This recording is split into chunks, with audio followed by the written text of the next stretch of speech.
അങ്ങനെ കാത്തിരിപ്പിനൊടുവിൽ ഡിക്റ്റേറ്റീവ് ജ്വലൻ എന്ന ചിത്രത്തിൻ്റെ ഏറ്റവും പുതിയ OTT അപ്ഡേഷനാണ് ഇപ്പോൾ ആരാധകർക്ക് മുന്നിൽ പുറത്തുവന്നിരിക്കുന്നത്. ആ ഒരു അപ്ഡേഷനാണ് ഇന്നൊരു വീഡിയോ ഭാഗത്ത് നമ്മൾ നോക്കാൻ പോകുന്നത്. വീഡിയോയിലേക്ക് മുൻപ് വീഡിയോ ലൈക്ക് ചെയ്യുക, ചാനൽ സബ്സ്ക്രൈബ് ചെയ്യുക. ജൂലൈ മാസം അങ്ങോട്ട് ധാരാളം ചിത്രങ്ങൾ OTT റിലീസിനെത്താൻ പോവുകയാണ്. നമ്മുടെ ചാനൽ ഭാഗം പരിശോധിച്ചാൽ ആ വീഡിയോയ്ക്ക് നിങ്ങൾക്ക് കാണാൻ വേണ്ടി സാധിക്കുന്നതായിരിക്കും. ധ്യാൻ ശ്രീനിവാസ്, ഷിജു വിൽസൺ എന്നൊക്കെ പ്രധാന കഥാപാത്രങ്ങളായ ചിത്രമായിരുന്നു ഡിക്റ്റേറ്റീവ് ജ്വലൻ.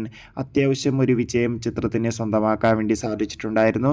അതുകൊണ്ട് തന്നെ എല്ലാ സിനിമാ പ്രേമികളും ഒരേപോലെ ചിത്രത്തിൻ്റെ OTT റിലീസിനായി ഏറെ ആകാംക്ഷയോടെ തന്നെയായിരുന്നു കാത്തിരിക്കുന്നുണ്ടായിരുന്നത്.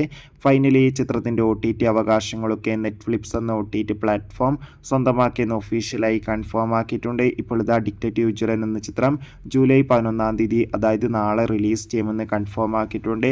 എന്തായാലും ചിത്രത്തിൻ്റെ OTT റിലീസിനായി നമുക്ക് കാത്തിരിക്കാം. ബൈ.